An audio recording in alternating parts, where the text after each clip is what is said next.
Introduction. The mysterious village. Deep in the woods, far from civilization, lies a small village. Hidden away, surrounded by forests and swamps, it feels cut off from the rest of the world. Nearby, a river flows silently. It looks ordinary, but the locals call it the Bottomless River.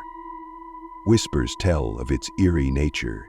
The river calls to those who come too close, luring them in. And once they step into its waters, they never return. Even the bravest villagers avoid the river, fearing what might lie beneath its still surface. But two journalists, drawn to uncovering mysteries, decided to find out the truth. Little did they know, this would become the most terrifying investigation of their lives. Two city journalists, known for their investigations of urban legends, received a strange phone call. A panicked voice begged, "My friend drowned in the river. I need your help to find him." Intrigued, they agreed to help and headed to the remote village. When they reached the river, it appeared completely normal. Its banks were dotted with small beaches, and the surrounding meadows seemed peaceful. But something about the silence unsettled them. They searched the area, but there were no signs of the missing person. The caller insisted that his friend had drowned. As the journalists began to doubt him, a sudden noise broke the stillness, like someone stepping on a tin can deep in the forest. They ran toward the sound but found nothing. When they returned to the riverbank, the caller was gone. "In 3 2/4 finish," he said.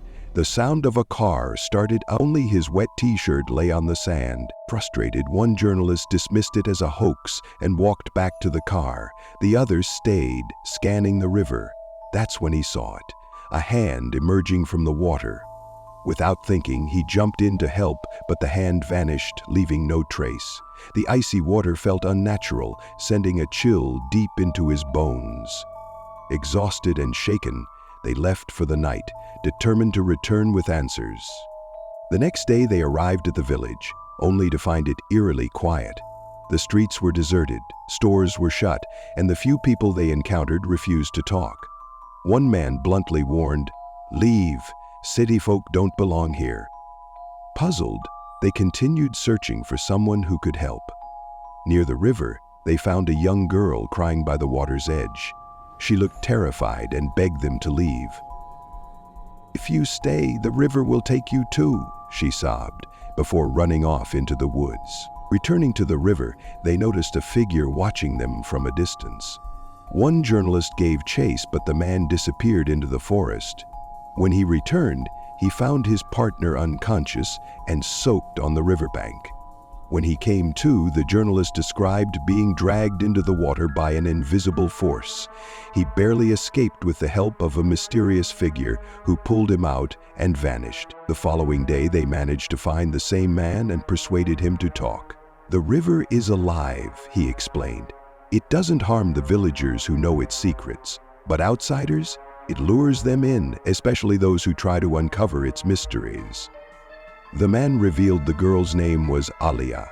She had lost her boyfriend to the river and came to its banks only to grieve. One journalist became enamored with Alia and began meeting her secretly. But his friend noticed strange behavior. Alia often asked him to come to the river, and their time together always ended in blackouts. Suspicious, they decided to confront her.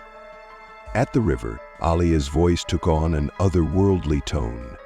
One of the journalists fell into a trance, walking toward the water despite his friend's protests. That's when it became clear.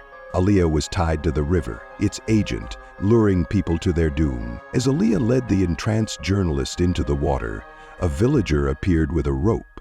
Without hesitation, he tackled Alia and strangled her. Her body went limp, breaking her connection to the river. The journalists escaped, but as they reached their car, they glanced back.